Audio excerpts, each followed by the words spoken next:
Kegembiraan dan kebanggaan lantaran ditunjuk menjadi pejabat tinggi negara oleh Presiden memang layak disyukuri. Namun euforia itu harus segera diakhiri karena pekerjaan rumah sebagai menteri, wakil menteri, dan kepala badan sangatlah banyak dan penuh tantangan.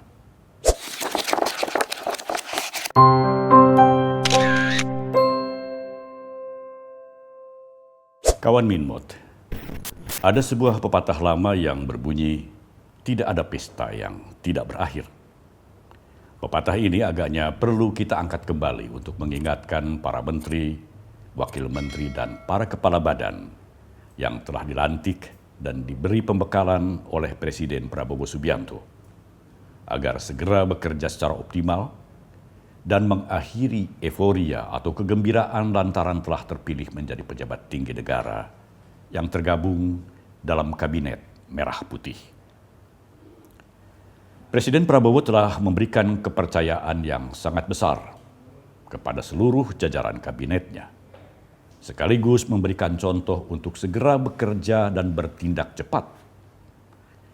Hal itu ditunjukkannya dengan pengumuman dan pelantikan kabinet yang segera dilakukannya setelah usai dirinya dilantik. Susunan kabinet bahkan telah dibuatnya sebelum acara pelantikan. Padahal pada pemerintahan sebelumnya, presiden-presiden terdahulu baru menyusun kabinetnya setelah mereka resmi dilantik, sehingga memerlukan waktu berhari-hari sebelum pemerintahannya efektif bekerja. Sedangkan Prabowo tidak mau menunda-nunda waktu. Sesuai janjinya, ia langsung bekerja sebagai presiden setelah dirinya dilantik dan tentunya berharap agar para pembantunya pun segera bekerja. Dengan dilantiknya Kabinet Merah Putih, hanya selang sehari setelah pelantikan presiden dan wakil presiden, maka para pembantu presiden itu sudah bisa langsung bekerja secara efektif, membantu presiden menjalankan roda pemerintahan dan menghadapi sejumlah tantangan yang sangat kompleks. Presiden Prabowo bahkan langsung menggelar sidang kabinet paripurna perdananya pada hari ketiga setelah pelantikan. Ada 109 anggota Kabinet Merah Putih yang telah dilantik, terdiri atas 48 menteri, termasuk menteri koordinator, 56 wakil menteri, dan 5 kepala badan. Kemudian ditambah dengan sejumlah utusan khusus dan penasihat khusus yang berada di luar kabinet. Sebuah armada kabinet yang sangat besar, dengan komposisi yang terdiri dari para menteri di era Jokowi, kemudian para politisi, baik yang berasal dari koalisi Indonesia Maju pendukung Prabowo pada saat Pilpres, maupun politisi dari partai-partai politik yang pada masa Pilpres tidak mendukung Prabowo. Di dalam Kabinet Merah Putih itu juga ada sejumlah teknokrat, akademisi, para purnawirawan TNI dan Polri, tokoh-tokoh agama, dan selebritas. Beragamnya komposisi kabinet yang disusun Presiden Prabowo menunjukkan bahwa Prabowo memang benar-benar ingin merangkul semua pihak guna mewujudkan semangat persatuan Indonesia seperti yang sering digaungkannya. Itu sebabnya kabinet yang dibentuknya pun dinamakan Kabinet Merah Putih dengan harapan agar seluruh pembantunya yang menjalankan roda pemerintahan memiliki semangat yang sama, yakni semangat merah putih, semangat untuk bekerja hanya untuk kepentingan bangsa dan negara Republik Indonesia dan menanggalkan segala kepentingan kelompok, apalagi kepentingan pribadi. Komposisi kabinet yang dibentuk Prabowo juga menunjukkan bahwa Prabowo ingin memberikan kesempatan seluas-luasnya kepada seluruh elemen bangsa tanpa membeda-bedakan dari kelompok mana mereka berasal. Kesempatan dan kepercayaan yang sangat besar ini tentunya jangan sampai disia-siakan oleh para pembantu presiden yang telah bersumpah setia akan bekerja sebaik-baiknya untuk bangsa dan negara berdasarkan Pancasila dan Undang-Undang Dasar 1945. Dipecahnya sejumlah kementerian yang berkonsekuensi pada bertambahnya jumlah menteri dan wakil menteri, semata-mata bertujuan untuk menciptakan efektivitas kerja dengan mempersingkat rentang bidang koordinasi, sehingga setiap menteri, wakil menteri, dan kepala badan yang telah diberi kepercayaan oleh Presiden dapat fokus pada bidang-bidang spesialisasinya masing-masing. Banyak pihak yang menaruh kepercayaan sangat tinggi terhadap pemerintahan Prabowo Subianto. Namun tidak sedikit pula yang meragukannya berkaitan dengan banyaknya jumlah menteri dan wakil menteri serta kepala badan. Kepercayaan yang sangat tinggi itu lebih ditujukan kepada sosok Prabowo Subianto sendiri yang dipercaya mampu menggerakkan kabinet yang sangat besar. Karena Prabowo telah teruji sebagai Komandan Jenderal Kopassus dan Panglima Kostrad yang mampu dan berhasil menggerakkan dan mengkoordinasikan pasukan dalam jumlah besar. Ditambah lagi dengan sejumlah prestasinya yang luar biasa saat menjabat sebagai Menteri Pertahanan. Perjalanan karir Prabowo sebagai patriot bangsa, mulai dari jenjang prajurit hingga menyandang pangkat jenderal, serta perjalanannya sebagai politisi yang berkali-kali menghadapi pertarungan pada kontestasi Pilpres, hingga akhirnya berhasil menggapai puncak kepemimpinan nasional sebagai kepala negara, ditambah dengan jaringan internasionalnya yang sangat luas, juga kemampuannya yang mumpuni dalam membuat strategi dan wawasan luasnya sebagai intelektual, merupakan bukti-bukti yang lebih dari cukup untuk menaruh kepercayaan yang sangat tinggi kepada Prabowo Subianto, yang diyakini mampu memimpin bangsa dan negara ini sesuai cita-cita Prabowo dan seluruh rakyat. Mengutip hasil riset Litbang Kompas pada bulan September lalu, sedikitnya 70% responden yang disurvei Litbang Kompas menyatakan yakin bahwa pemerintahan Prabowo Gibran akan mampu menjawab persoalan-persoalan bangsa. Penilaian responden ini tidak bisa dilepaskan dari citra positif Prabowo yang terbangun selama ini. Sekitar 84,1% responden menilai bahwa Prabowo memiliki citra yang baik. Sedangkan keraguan banyak orang lebih ditujukan kepada sebagian anggota kabinet yang telah dilantik karena beragamnya latar belakang mereka.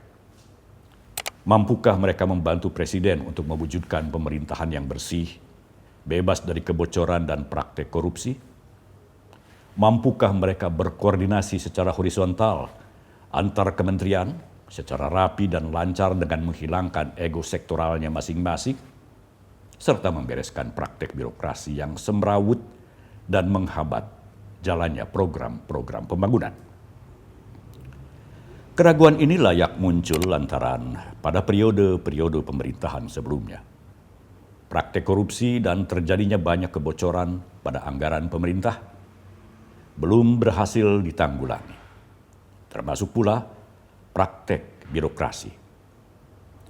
Pada periode-periode pemerintahan sebelumnya, banyak kementerian yang bekerja sendiri-sendiri dan saling menepuk dada atas prestasinya masing-masing, serta mengabaikan koordinasi. Akankah hal itu terulang? Semestinya tidak. Karena Presiden Prabowo telah berulang kali mengingatkan para menterinya, baik pada acara pembekalan di Hambalang dan pidato panjangnya yang tegas dan konsisten pada acara pelantikan Presiden dan Wakil Presiden, termasuk ketika memberikan pengarahan pada sidang paripurna kabinet perdananya yang berlangsung selama 2,5 jam pada hari Rabu lalu. Dalam kesempatan itu Presiden antara lain meminta seluruh anggota kabinetnya untuk segera membentuk super team seperti Total Football, melakukan koordinasi dengan baik, dan mempersingkat rantai birokrasi dalam memberikan pelayanan kepada masyarakat, serta tidak melakukan kegiatan-kegiatan yang tidak bermanfaat.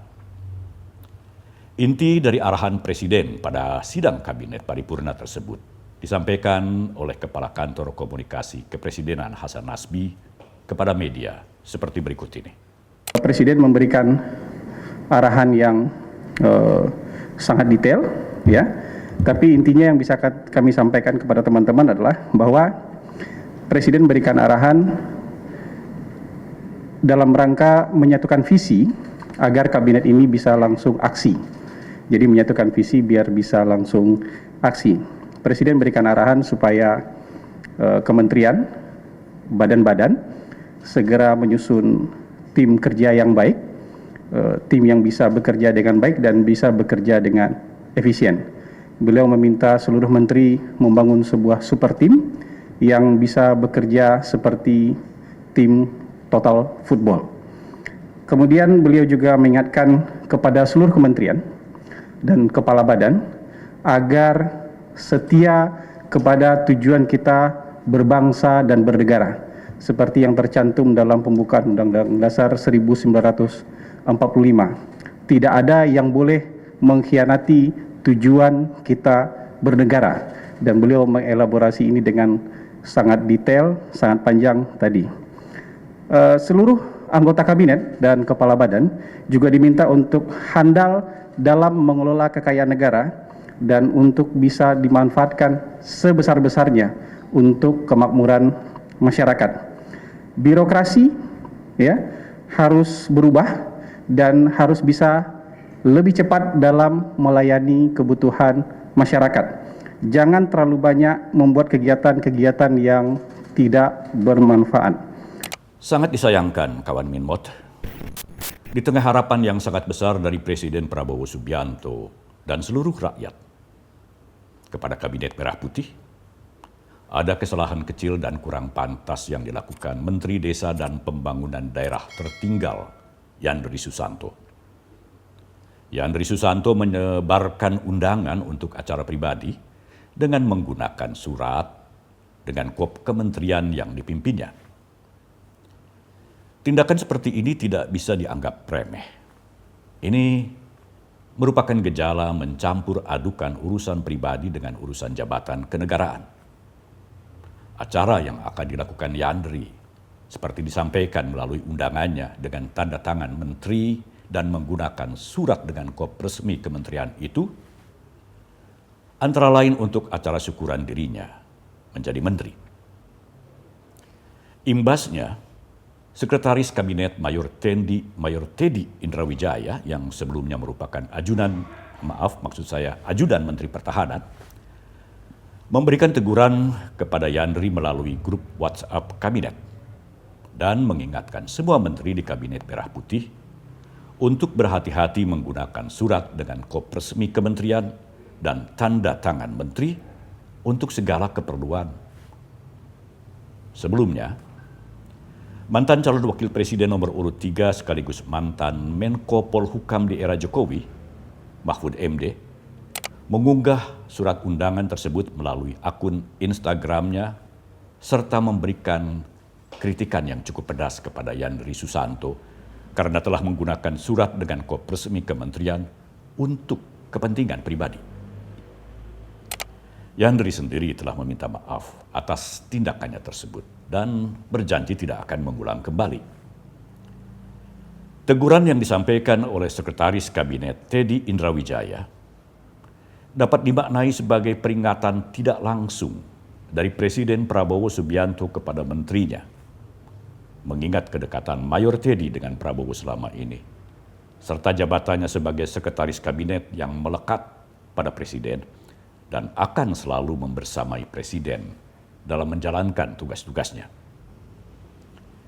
Teguran tersebut layak dicatat sebagai teguran pertama Presiden Prabowo kepada menterinya. Sekali lagi kawan Minmot, sebagai rakyat kita perlu mengingatkan kepada seluruh jajaran Kabinet Merah Putih agar tidak menyia-nyiakan kepercayaan yang telah diberikan oleh Presiden Prabowo Subianto kepada mereka. Seperti yang dipesankan Presiden Prabowo kepada seluruh anggota kabinet, jangan mengkhianati kepentingan bangsa dan negara. Jangan mengkhianati rakyat. Kegembiraan dan kebanggaan lantaran ditunjuk menjadi pejabat tinggi negara oleh Presiden memang layak disyukuri. Namun euforia itu harus segera diakhiri karena pekerjaan rumah sebagai menteri, wakil menteri, dan kepala badan sangatlah banyak dan penuh tantangan. Saatnya bekerja dan bekerja untuk kepentingan rakyat, bukan untuk kepentingan kelompok dan kepentingan pribadi. Saatnya mengakhiri pesta, karena pesta sudah selesai. Jadilah pejabat negara yang amanah, karena jabatan yang Anda peroleh bukanlah hadiah, melainkan tanggung jawab yang sangat besar yang dibebankan kepada Anda, serta kepercayaan yang sangat tinggi dari Presiden Prabowo Subianto. Akhirul kalam, kami seluruh pengelola Kanal Minmot atau Kanal Man of Our Time mengucapkan selamat bekerja dan mengabdi bagi bangsa dan negara dengan sebaik-baiknya dan sesungguh-sungguhnya kepada seluruh menteri, wakil menteri, kepala badan, dan para utusan khusus yang telah dilantik Presiden. Semoga Allah Subhanahu wa Ta'ala, Tuhan yang Maha Kuasa, senantiasa memberikan petunjuk dan bimbingannya kepada seluruh jajaran Kabinet Merah Putih, sehingga mampu menjadi pejabat negara yang amanah. Sampai di sini dulu kawan Minmot. Terima kasih kepada Anda yang telah setia menjadi subscriber kami dan Anda yang sering memberikan like, share, dan komentar. Salam Minmot.